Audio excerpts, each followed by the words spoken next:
So last క్లాస్లో interference అనే చాప్టర్ని discuss చేసుకున్నాం. ఈ క్లాస్లో అబరేషన్స్ అనే చాప్టర్ని స్టార్ట్ చేసుకున్నాం. అబరేషన్స్ అంటే మనకి ఇమేజ్లో డిఫెక్ట్స్ ఫామ్ అవడం, అంటే కరెక్ట్గా ఇమేజ్ విజిబుల్ అవ్వకుండా బ్లర్డ్ ఇమేజ్ ఫామ్ అవడం. సో బ్లర్డ్ ఇమేజ్ ఫార్మేషన్కి రీజన్ వచ్చేసి లెన్సెస్లో డిఫరెన్సెస్ రావడం. అంటే ఫర్ ఎగ్జాంపుల్ మనకి 2 టైప్స్ ఆఫ్ లెన్సెస్ ఉంటాయి, convex lens, concave lens. Convex lens అంటే కన్వర్జింగ్ లెన్స్, కాన్వెక్స్ అంటే కన్వర్జింగ్ లెన్స్, కాన్కేవ్ అంటే డైవర్జింగ్ లెన్స్. సో అలా కాన్కేవ్ లెన్స్ తీసుకున్నప్పుడు కాన్కేవ్ లెన్స్ కన్వర్జింగ్ పాయింట్ ఒక పాయింట్ దగ్గర మనం ఫిక్స్ చేసినప్పుడు ఆ పాయింట్ దగ్గర కాకుండా వేరే పాయింట్ దగ్గర కన్వర్జ్ అవుతాయి. అప్పుడు మనకి ఫామ్ అయ్యే ఇమేజెస్లో డిఫెక్ట్స్ అనేవి వచ్చేస్తాయి. సో బ్లర్డ్ ఇమేజ్ అనేది ఫామ్ అవుతుంది. So aberrations is nothing but formation of the defect images. సైజ్లో అయినా షేప్లో అయినా ఇమేజ్లో డిఫెక్ట్స్ రావడం due to defects in lenses. So లెన్స్లో డిఫెక్ట్స్ ఉన్నప్పుడు మనకి ఇమేజ్లో డిఫెక్ట్ రావడాన్ని అబరేషన్స్ అని చెప్తారు. యాక్చువల్లీ అబరేషన్స్ మనకి 2 టైప్స్ కింద డివైడ్ చేస్తాం. ఒకటి డ్యూ టు లైట్, రెండోది due to optical system. So due to light ఏంటంటే కలర్ అబరేషన్స్ అనమాట. కలర్ ఇమేజెస్లో మనకి కలర్ ఇమేజెస్లో బ్లరింగ్ రావడం. అదే డ్యూ టు ఆప్టికల్ సిస్టమ్ అంటే బ్లాక్ అండ్ వైట్ ఇమేజెస్లో, అంటే మోనోక్రోమాటిక్ సోర్స్ ఆఫ్ లైట్ తీసుకున్నప్పుడు కూడా మనకి లాస్ట్లో డిస్కస్ చేసుకున్నాం. Monochromatic source light interference pattern. So అవన్నీ డిస్కస్ చేసుకున్నాం. సో ఇది ఫస్ట్ ఒకసారి బోర్డు మీద అబ్జర్వ్ చేసినట్టయితే first due to light form అవుతుంది. So due to light. Second case వచ్చేసి due to optical system. First కేసులో due to light, second case due to optical system. Actually due to light ఏంటంటే colour ఇమేజెస్లో defects రావడం. So ఇదేంటంటే black and white ఇమేజెస్లో defects రావడం. So black and white ఇమేజెస్లో defect. So colour ఇమేజెస్లో defect అయితే due to light, black and white ఇమేజెస్లో డిఫెక్ట్ అయితే due to optical system. So 2 types కింద విడగొడతారు అబరేషన్స్ని. ఓకేనా? Actually colour images defects white light ఇస్తాయి. మనం ఏదైనా వైట్ లైట్ని ప్రొడక్షన్ ఇస్తే సో వైట్ లైట్ సోర్స్ నుంచి మోనోక్రోమాటిక్ సోర్స్ కూడా వైట్ లైట్ సోర్సే, కాకపోతే మోనోక్రోమాటిక్ సోర్స్ లైట్ ఎల్లోగా కూడా ఉంటుంది. సోడియం వేపర్ ల్యాంప్ నుంచి వచ్చే లైట్ ఎల్లో కలర్లో ఉంటుంది. అది మనకి స్ప్లిట్ చేస్తే 7 కలర్స్ కింద స్ప్లిట్ అవుతుంది. బట్ కానీ ఫామ్ అయ్యే ఇంటర్ఫియరెన్స్ ఫ్రింజెస్ మాత్రం బ్లాక్ అండ్ ఎల్లో ఫార్మేషన్ ఉంటుంది. వైట్ లైట్ తీసుకుంటే బ్లాక్ అండ్ వైట్ ఫార్మేషన్స్ ఉంటాయి. మోనోక్రోమాటిక్ సోర్స్ గురించి మాట్లాడుకుంటే ఆ ప్లేస్లో మనం వైట్ లైట్ని ఊహించుకుంటే వైట్ లైట్ని ప్రిజం నుంచి పాస్ చేస్తే 7 కాన్స్టిట్యూట్ కలర్స్ కింద విడిపోతుంది. సో అలా 7 కాన్స్టిట్యూట్ కలర్స్ కింద విడిపోయినప్పుడు ఫామ్ అయ్యే డిఫెక్ట్స్ని, కలర్ ఇమేజెస్లో వచ్చే డిఫెక్ట్స్ని డ్యూ టు లైట్ వల్ల వస్తుంది. అదే డ్యూ టు ఆప్టికల్ సిస్టమ్ వల్ల వస్తే బ్లాక్ అండ్ వైట్ ఇమేజెస్లో డిఫెక్ట్స్ వస్తాయి. సో కలర్ ఇమేజెస్లో డిఫెక్ట్స్ వస్తే డ్యూ టు లైట్ అని చెప్తాం. అదే బ్లాక్ అండ్ వైట్ ఇమేజెస్లో డిఫెక్ట్స్ వస్తే డ్యూ టు ఆప్టికల్ సిస్టమ్ అని చెప్తాం. యాక్చువల్లీ మళ్ళీ వీటిల్లో క్రోమాటిక్ అబరేషన్స్, మళ్ళీ డివైడ్ చేసుకుంటే వీటిల్లో క్రోమాటిక్ అబరేషన్స్ వస్తాయి. మళ్ళీ వీటిని డివైడ్ చేస్తే spherical aberrations, at the same time comma, astigmatism, ఇవన్నీ డిస్కస్ చేసుకోవాలి. సో ఒకసారి దీన్ని డివిజన్ పార్ట్లా రాసుకొని చూసుకుందాం.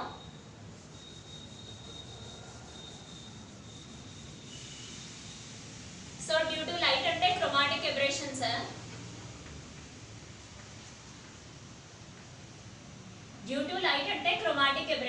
ఓకే? సో క్రోమాటిక్ అంటే కలర్ ఇమేజెస్ ఫామ్ అవడం. క్రోమాటిక్ అబరేషన్స్ అంటే కలర్ ఇమేజెస్. ఓకేనా? సో కలర్ ఇమేజెస్ అనేవి ఫామ్ అవడం. ఇందులో మనకి ఫస్ట్ క్లాసిఫికేషన్ ఇది డ్యూ టు లైట్ క్లాసిఫై అవుతుంది. ఓకే?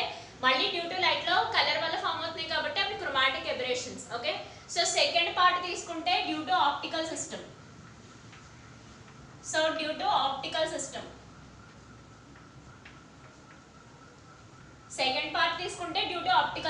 మళ్ళీ ఆప్టికల్ సిస్టమ్ ని సబ్ డివిజన్ కింద చేస్తాం. అందులో first one spherical aberrations, second one coma, third one astigmatism. So వీటన్నిటిని డిస్కస్ చేసుకోవాలి. సో ఈ చాప్టర్ అంతా మెయిన్ థీమ్ ఇదే. First one spherical aberrations, second one coma, third one astigmatism, fourth one curvature, fifth one distortion.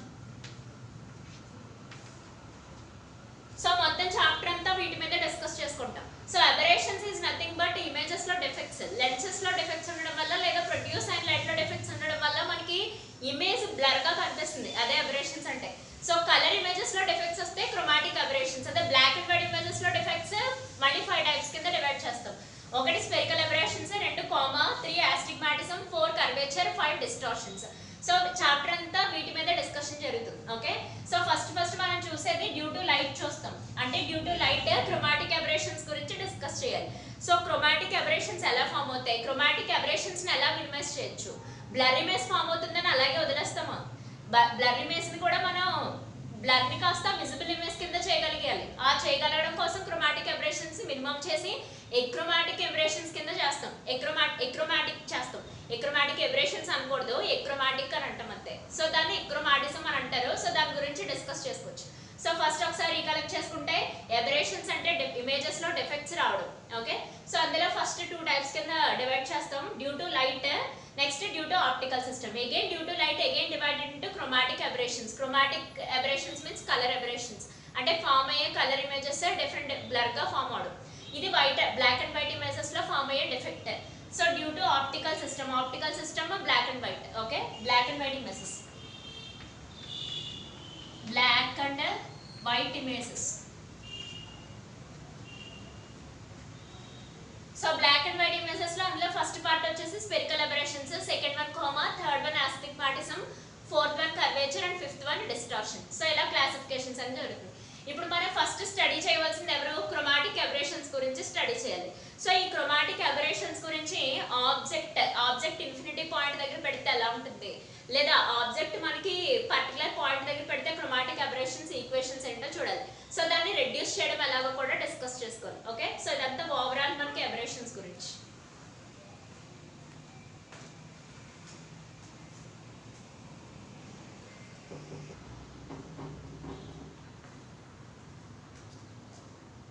So ఇప్పుడు chromatic aberrations discuss చేసుకోవాలి.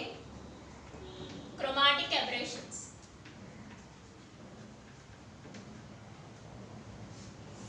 So chromatic aberrations గురించి discuss చేసుకోవడం కోసం మనం ఒక కాన్వెక్స్ లెన్స్ ని తీసుకుంటాం. Convex lens. సో కాన్వెక్సింగ్ లెన్స్ కి అదర్ నేమ్ వచ్చేసి కన్వర్సింగ్ లెన్స్. సో మనం ఇది ఫ్లో చేసే వైట్ లైట్. సో ఇది వైట్ లైట్. ఓకే, మధ్యలో మిడిల్ ది ప్రిన్సిపల్ యాక్సిస్ కింద తీసుకుందాం. సో దీన్ని ప్రిన్సిపల్ యాక్సిస్ అని అంటారని ఆల్రెడీ ఇంటర్మీడియట్ లో తెలుసుకుంటారు. ఈ లెన్స్ కి ఇది ప్రిన్సిపల్ యాక్సిస్ అవుతుంది. ఓకే, సో కాన్వెక్స్ లెన్స్ మనకి కన్వర్జింగ్ లెన్స్ కాబట్టి కన్వర్జ్ అయ్యే ఇమేజ్ ని ఫామ్ చేస్తుంది. ఓకే, కన్వర్జ్ అయ్యే ఇమేజ్ ని ఫామ్ చేస్తుంది. తీసుకుంది వైట్ లైట్ కాబట్టి కలర్ ఇమేజెస్ ఫామ్ అవ్వాలి. క్రోమాటిక్ అంటే ఆల్రెడీ చెప్పుకున్నాం, కలర్ ఇమేజెస్ లో డిఫెక్ట్స్ రావడం. ఓకేనా, సో కలర్ ఇమేజెస్ అంటే విబ్జిఆర్ కలర్స్ తీసుకుందాం. సో విబ్జిఆర్ కలర్స్ తీసుకుందాం. సో విబ్జిఆర్ కలర్స్ లో మీరు అబ్జర్వ్ చేసిందే వైలెట్ కి. సో వైలెట్ కి వేవ్ లెంత్ తక్కువ కానీ ఫ్రీక్వెన్సీ ఎక్కువ. So violet has less wave length. So violet కి వేవ్ లెంత్ లాంబ్డా తక్కువ కానీ ఫ్రీక్వెన్సీ ఎక్కువే. ఎందుకంటే ఫ్రీక్వెన్సీ వేవ్ లెంత్ రెండు ఇన్వర్స్లీ ప్రపోర్షనల్ కాబట్టి. Violet has less wave length wear the red has high wave lengths. Okay, so wave length frequency inversely proportional కాబట్టి violet కి frequency ఎక్కువ, రెడ్ కి ఫ్రీక్వెన్సీ తక్కువ. At the same time violets deviates more, red deviates less. Violet colour ఎక్కువగా deviate అవుతుంది ఎందుకంటే frequency ఎక్కువ కాబట్టి. రెడ్ కి ఫ్రీక్వెన్సీ తక్కువ కాబట్టి తక్కువగా డీవియేట్ అవుతుంది. కానీ వేవ్ లెంత్ పరంగా చూసుకున్నట్టయితే రెడ్ కి వేవ్ లెంత్ ఎక్కువ. అందుకే విబ్జిఆర్ ఆర్డర్ లో ఇంక్రీజింగ్ ఆర్డర్ లో ప్లేస్ చేస్తాం.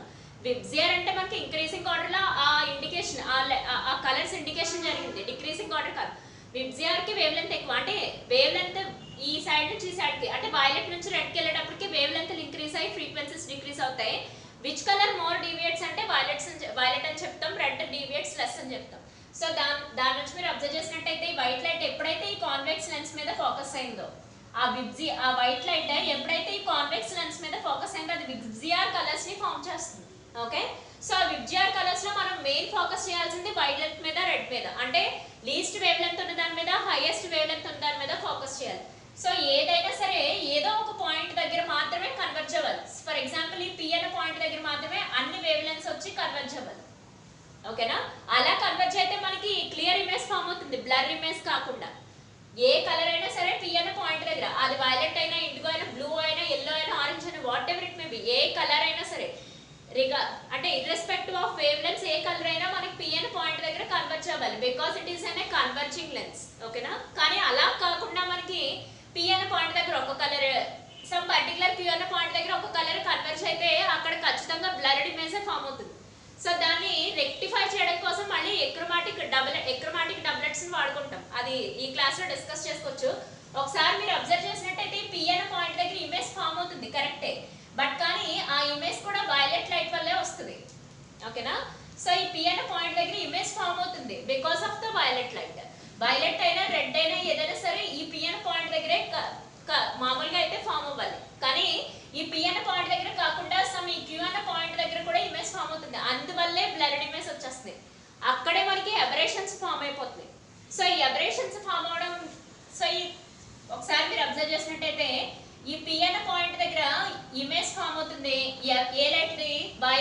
వైలెట్ కలర్ ది ఇమేజ్ ఫామ్ అవుతుంది. ఓకే, నెక్స్ట్ సేమ్ లైట్ ఈ Q అన్న పాయింట్ దగ్గర కూడా ఇమేజ్ ఫామ్ అవుతుంది.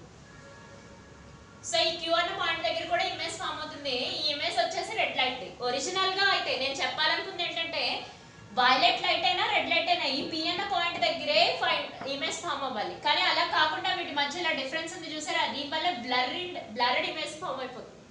సో ఈ డిఫరెన్స్ రాకుండా అన్ని పాయింట్స్ ఒకే పాయింట్ దగ్గర కన్వర్జ్ అవ్వాలి, అంటే ఇది రియల్. కానీ మనం ఏమైనా ఎక్స్పెక్ట్ చేయాలి, మనకంటూ ఒక ఎక్స్పెక్టేషన్ ఉంటుంది కదా, ఆ ఎక్స్పెక్టేషన్ లో ఇలా జరిగితే అబరేషన్స్ అనే కాన్సెప్టే రాదు. కానీ ఎక్స్పెక్టేషన్ లో అలా జరగట్లేదు. మనం ఎక్స్పెక్ట్ చేసింది రియాలిటీలో అలా జరగట్లేదు. సో దాన్ని తగ్గించడం కోసం ఎక్రోమాటిక్ డబ్లెట్స్ ని యూజ్ చేస్తాం. సో అర్థమైందా? సో ఇక్కడ P అన్న పాయింట్ దగ్గర వైలెట్ లైట్ రెడీ, P అన్న పాయింట్ దగ్గర వైలెట్ కలర్ యొక్క ఇమేజ్ ఫామ్ అవుతుంది. ఇక్కడ Q అనే పాయింట్ దగ్గర రెడ్ కలర్ యొక్క ఇమేజ్ ఫామ్ అవుతుంది. ఓకేనా? ఒరిజినల్ గా అయితే ఎక్స్పెక్టేషన్ లో అయితే P Q అనే 2 పాయింట్స్ ఉండవు, ఏదో ఒక పాయింట్ ఉంటే ఆ పాయింట్ దగ్గర కన్వర్జ్ అయిపోవాలి. ఓకేనా? సో ఎక్స్పెక్టెడ్ ఏంటి, at point P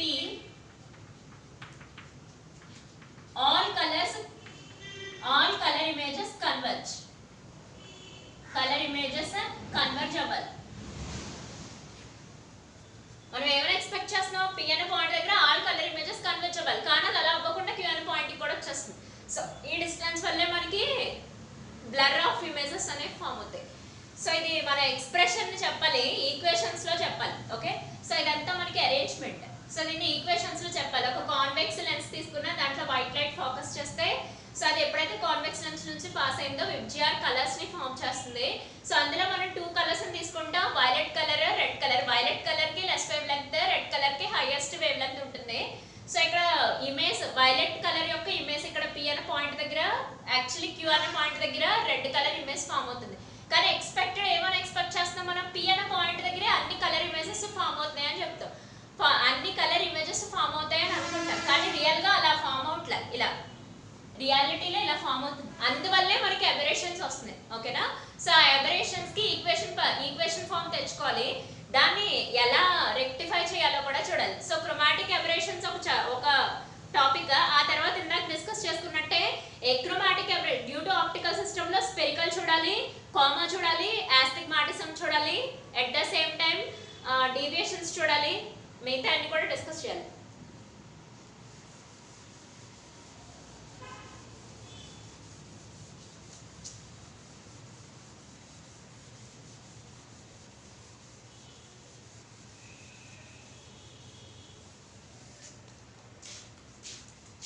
okay, so ఇప్పుడు ఈ ఎక్స్ప్రెషన్ ని రాసుకున్నట్టయితే ఫోకల్ లెంత్ కి రేడియస్ ఆఫ్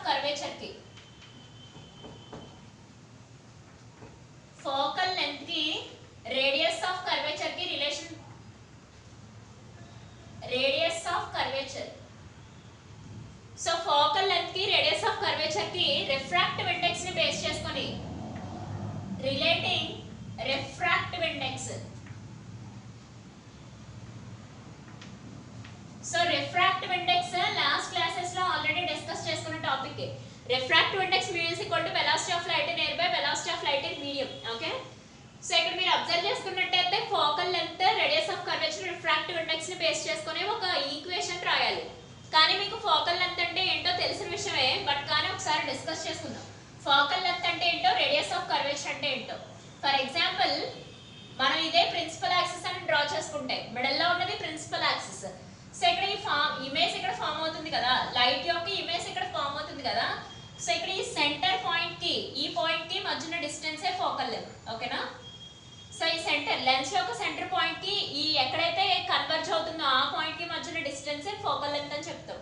అదే రేడియస్ ఆఫ్ కర్వేచర్ చెప్పమంటే యాక్చువల్లీ రేడియస్ ఆఫ్ కర్వేచర్ రెండు రేడియస్ ఆఫ్ కర్వేచర్లు తీసుకుంటారు. అది ఎలాగా అంటే మీరు డయాగ్రామ్ ని అబ్జర్వ్ చేసినట్టయితే ఇక్కడ మనం two circles imaginary circles form అవుతాయి.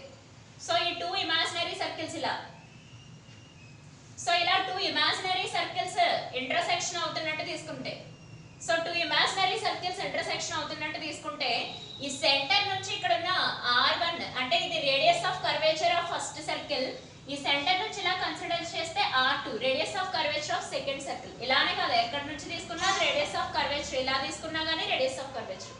ఓకే, రేడియస్ ఆఫ్ కర్వేచర్ అంటే అది. ఇంకా రిఫ్రాక్టివ్ ఇండెక్స్ అంటే తెలిసిందే, వెలాసిటీస్ రేషియోస్ చెప్పడం. సో వెలాసిటీస్ రేషియోస్ చెప్పడం, ఈ మూడింటిని బేస్ చేసుకొని మనం ఒక ఈక్వేషన్ ని రాసుకోవాలి. సో ఈక్వేషన్ ఏంటంటే 1/f, f అంటే focal length, 1/f is equal to mu minus 1 into 1/r1 minus 1/r2. So 1/f అంటే ఫోకల్ లెంగ్త్, mu అంటే రిఫ్రాక్టివ్ ఇండెక్స్, r1 r2 అంటే రేడియస్ ఆఫ్ కర్వేచర్స్ మనం ఎంత డిస్కస్ చేసుకున్నాం. ఓకేనా? సో ఇది డిఫరెంట్ కలర్స్ కి డ్రా చేసుకుంటున్నాం. సో డిఫరెంట్ కలర్స్ కి రాసుకున్నట్టయితే 1/f violet light, mu v minus 1/r1 minus 1/r2 అన్నిటికీ radius of curvature similar. Violet కొకలాగా రెడ్ కొకలాగా అలా ఏమి ఉండదు, తీసుకున్న లెన్స్ అంతా ఒకటే కదా, అందుకని రేడియస్ ఆఫ్ కర్వేచర్ సిమిలర్ గానే ఉంటుంది. ఇటొచ్చి రిఫ్రాక్టివ్ ఇండెక్స్ లు మారుతాయి, రిఫ్రాక్టివ్ ఇండెక్స్ లు మారుతాయి, ఫోకల్ లెన్స్ కూడా మారుతుంది. ఓకే, సో ఇక్కడ వైలెట్ తీసుకున్నాం. నెక్స్ట్ 1/, ఫోకల్ లెంగ్త్ రెడ్ కి తీసుకున్నట్టయితే, రెడ్ కన్సిడర్ చేసినట్టయితే mu r minus 1/r1 minus 1/r2. So r1 r2 మారుదని ఆల్రెడీ డిస్కస్ చేసాం, అది కాన్స్టెంట్ ఉంటుంది. సో 1/fi ఈసారి ఎల్లో కూడా తీసుకున్నాం, మిడిల్ లైట్ లో విబ్జిఆర్ లో ఎల్లో కూడా తీసుకున్నాం. వైలెట్, రెడ్, ఎల్లో అంటే వేవ్ లెంత్ బాగా లీస్ట్ ఉంది, వేవ్ లెంత్ మీడియం ఉంది, వేవ్ లెంత్ హైగా ఉంది. ఓకేనా? వేవ్ లెంత్స్ ని బేస్ చేసుకొని సో సిమిలర్ గా ఫ్రీక్వెన్సీస్ చెప్పాలి. ఫ్రీక్వెన్సీస్ బేస్ చేసుకుని రిఫ్రాక్టివ్ ఇండెక్స్ ఉంటాయి. ఎప్పుడు కూడా frequencies wave lengths frequencies inversely proportional. Next wave lengths refractive index కూడా ఇన్వర్స్లీ ప్రపోర్షనల్స్. అంటే ఎక్కడైతే రిఫ్రాక్టివ్ ఇండెక్స్ బాగుంటుందో అక్కడ వేవ్ లెంత్ వీక్ గా ఉంటుంది. సో ఇక్కడ అబ్జర్వ్ చేసినట్టయితే mu by minus 1/r1 minus 1/r2. Okay, so ఇక్కడ మనం 3 వేవ్ లెంత్స్ ఫ్రీక్వెన్సీస్ ని తీసుకున్నాం. 3 వేవ్ లెంత్స్, 3 కలర్స్ యొక్క ఫోకల్ లెంత్ ని ఫైండ్ అవుట్ చేసాం. So 1/f is equal to ఈ ఫార్ములాని యూస్ చేసి mu v minus 1/r1 minus 1/r2 1/fr ని అలా రాసాం అన్నమాట. సో ఈ ఈక్వేషన్స్ ని బేస్ చేసుకొని మనం క్యాలిక్యులేషన్స్ చేయాలి. సో ఈ ఈక్వేషన్స్ బేస్ చేసుకొని మనం ఒకసారి క్యాలిక్యులేషన్ చేద్దాం. సో ఇది ఫస్ట్ ఈక్వేషన్ అనుకుంటే, అంటే వైలెట్ కి వచ్చింది ఫస్ట్ ఈక్వేషన్ అనుకుంటే, ఇక్కడ అబ్జర్వ్ చేసినట్టయితే ఇది మనకి సెకండ్ ఈక్వేషన్ అనుకుందాం. ఓకే, సో ఇప్పుడు వైలెట్ కి వచ్చింది ఫస్ట్ ఈక్వేషన్, నెక్స్ట్ రెడ్ కి వచ్చింది సెకండ్ ఈక్వేషన్ కింద కన్సిడరేషన్ తీసుకుంటే 1 - 2 చేయాలి, అంటే సబ్స్ట్రాక్షన్ చేయాలి. ఓకే, సో సబ్స్ట్రాక్షన్ పెర్ఫార్మ్ చేద్దాం.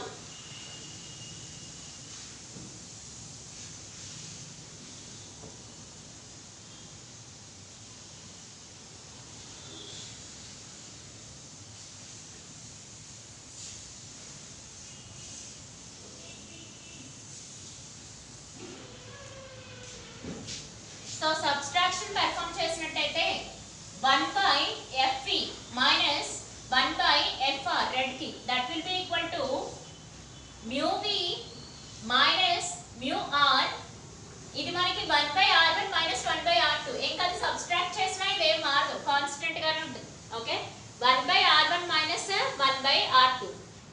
సో ఇక్కడ మీరు అబ్జర్వ్ చేసినట్టయితే దీన్ని మారుద్దాం. ఇటువైపు పక్క రైట్ సైడ్ ఉన్న equation fr minus fv by fe into fr focal length, that will be equal to mu v minus mu r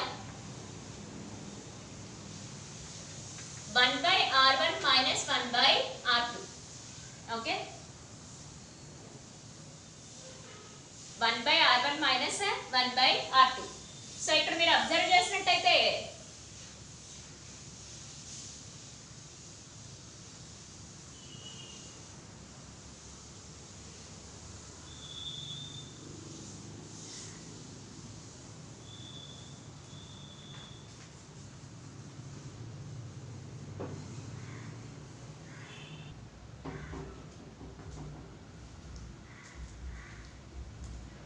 so ఇక్కడ ఈ టర్మ్ ఉంది కదా, దీనికి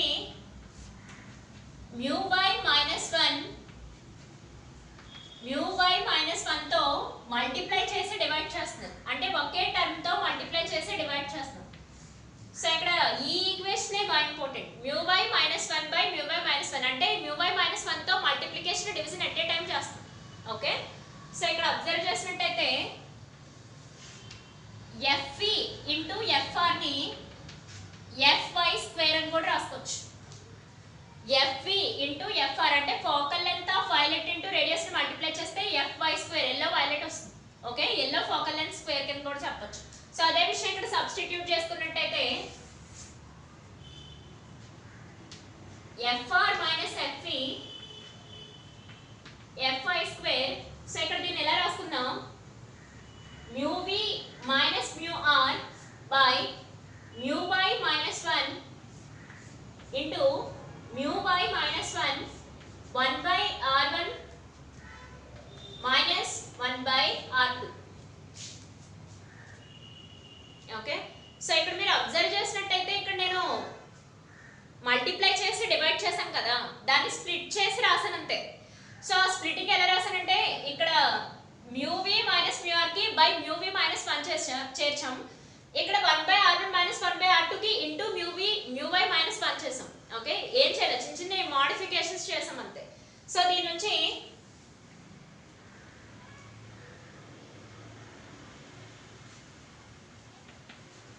fr minus fe fy square. So ఈ మొత్తం టర్మ్ ని omega అని రాసుకోవచ్చు. యాక్చువల్గా ఈ మొత్తం టర్మ్ ని ఒమేగా అని రాసుకోవచ్చు. ఒమేగా అంటే disperse power of a lenses. So ఇక్కడ disperse power of a lenses omega అని రాసుకోవచ్చు. దాని ఈక్వేషన్ ఇలా అవుతుంది. ఒకసారి మళ్ళీ ఇక్కడ రాద్దాం, రీరైట్ చేద్దాం ఈక్వేషన్ ని, అప్పుడు మీకు క్లారిటీ వస్తుంది.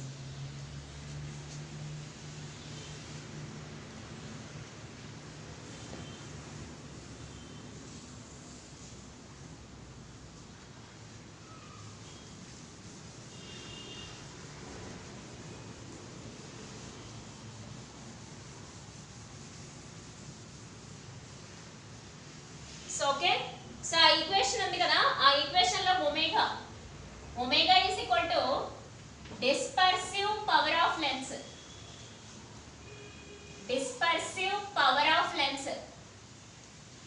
So omega is equal to dispersive power of lens ని ఇలా రాయొచ్చు. Omega is equal to mu v minus mu r by mu y minus 1 కింద రాయొచ్చు. సో ఇదే ఈక్వేషన్ ని ఇందులో తీసుకెళ్ళి సబ్స్టిట్యూట్ చేయాలి. Okay, so fr minus fv that will be by fy square is equal to omega into ఆ మొత్తం term ఉంది చూసారా, omega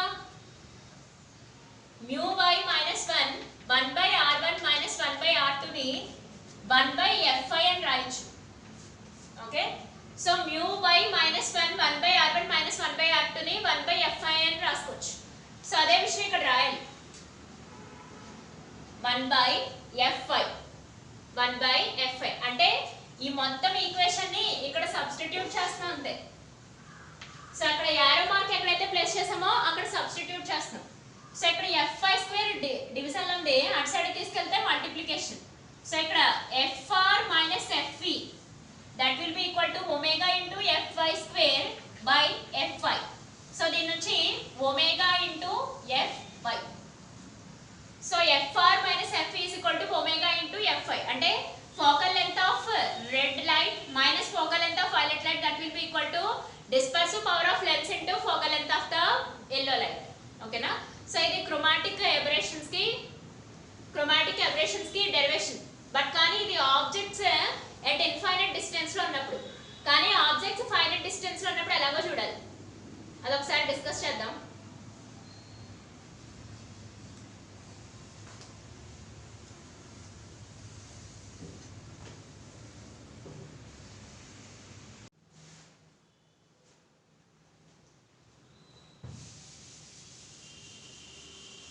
so second case discuss చేసుకున్నట్టయితే object situated at finite distance. So last case ఏం discuss చేసుకున్నాం, object at infinite distance. Okay, ఇప్పుడు ఏంటంటే object at second case, object at finite distance. So object at finite distance last case లో ఏం discuss చేసుకున్నాం, object at infinite distance discuss చేసుకున్నాం. So దానికి వచ్చిన ఇన్ఫైనైట్ డిస్టెన్స్ కి infinite distance, so infinite distance కి వచ్చిన ఈక్వేషన్ ఏంటి, fr minus fv that will be equal to omega into fy. So ఇది లాస్ట్ కేస్ లో వచ్చిన equation. So fr minus fv that will be equal to omega into fy. So ఇది last case లో. ఇప్పుడు ఈ case లో ఏ equation వస్తుందో find out చేయాలి.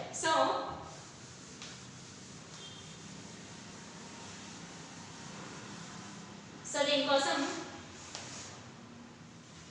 ఈక్వేషన్ తీసుకోవాలి, 1/v minus 1/u that will be equal to 1/f. So ఇక్కడ v అంటే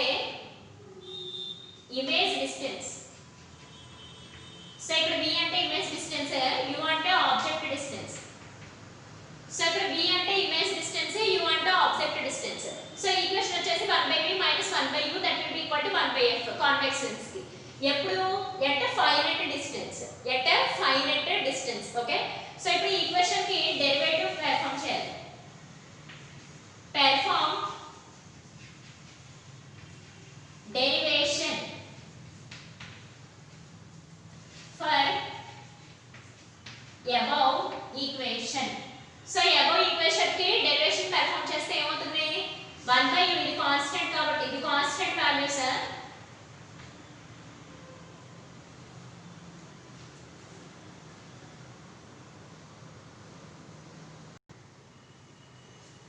సో పెర్ఫార్మ్ చేసినట్టయితే ఈ ఒక్క ఈక్వేషన్ ఏమవుతుంది, dv/v² is equal to df/f² అవుతుంది. సో డిఫరెన్షియేషన్ పెర్ఫార్మ్ చేస్తే dv/v² is equal to df/f², df/f². Okay, so dv/v² is equal to df/f². ఇక్కడ constant కాబట్టి 0. ఓకే, సో పెర్ఫార్మ్ చేసిన తర్వాత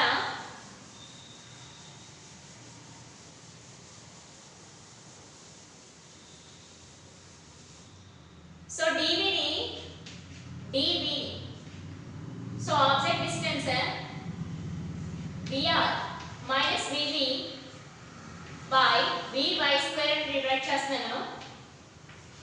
df ని fr minus fv by fy² అని rewrite చేస్తున్నాను. Okay, so ఇది dv, ఇది మనకి df. ఓకే, సో డిఫరెన్షియేషన్ ని మనం మైనస్ కింద రాస్తున్నాం. సో అలా రాసుకున్నట్టయితే vr minus vv that will be equal to vy². So fr minus fv first case లో, సో కేస్ 1 అంటే ఇన్ఫైనైట్ డిస్టెన్స్ లో క్యాలిక్యులేట్ చేసాం కదా, ఏమని ఒమేగా ఇంటూ fy అని. సో ఒమేగా ఇంటూ fy ని క్యాలిక్యులేట్ చేసాం అక్కడ. సో దాని నుంచి omega into fy that will be equal to fy². So cancel అయ్యే టర్మ్స్ ఏమైనా ఉన్నాయో చూడాలి. సో fy టర్మ్స్ క్యాన్సిల్ అవుతాయి. ఓకే, సో ఇంకా finally vr minus vv that will be equal to ఈ vy² ఇక్కడ డివిజన్, అటు సైడ్ తీసుకెళ్తే multiplication. So omega by fy that into vy². So ఒకసారి రిపీట్ చేస్తున్నాను, డిఫరెన్షియేషన్ చేస్తే dv/vy² వస్తుంది, df/fy² వస్తుంది. సో ఇక్కడ dv ప్లేస్ లో vr minus vv రాసాం by vy² that will be equal to df place లో fr minus fv v violet రాసాం by fy². సో కేస్ 1 లో స్టడీ చేసాం, fr minus fv ని ఒమేగా ఇంటూ fy వచ్చింది. So అదే ఇక్కడ సబ్స్టిట్యూట్ చేస్తే క్యాన్సిల్ అవుతుంది. ఓకే, సో ఇక్కడ fy మిగులుతుంది, ఒమేగా ఇలాగే ఉండిపోతుంది, ఈ vy² మాత్రం అటు సైడ్కి వెళ్తుంది. సో ఇంకా vr minus vv అంటే ఫైనైట్ డిస్టెన్స్ దగ్గర ఆబ్జెక్ట్ డిస్టెన్స్ దగ్గర VR మైనస్ VB అంటే ఫైనల్ డిస్టెన్స్ దగ్గర that will be equal to omega by Fi into Fi square. So ఇక్కడ డిఫరెన్స్ ఎందుకు చేసాం? ఆ డిఫరెన్సే మనకి ఎబరేషన్ కాబట్టి. నేను లాస్ట్ ఇప్పుడే చెప్పాను జస్ట్ ఆ డిఫరెన్సే మనకి ఎబరేషన్. యాక్చువల్లీ P అనే పాయింట్ దగ్గర కన్వర్జ్ అవ్వాలి, కానీ అలా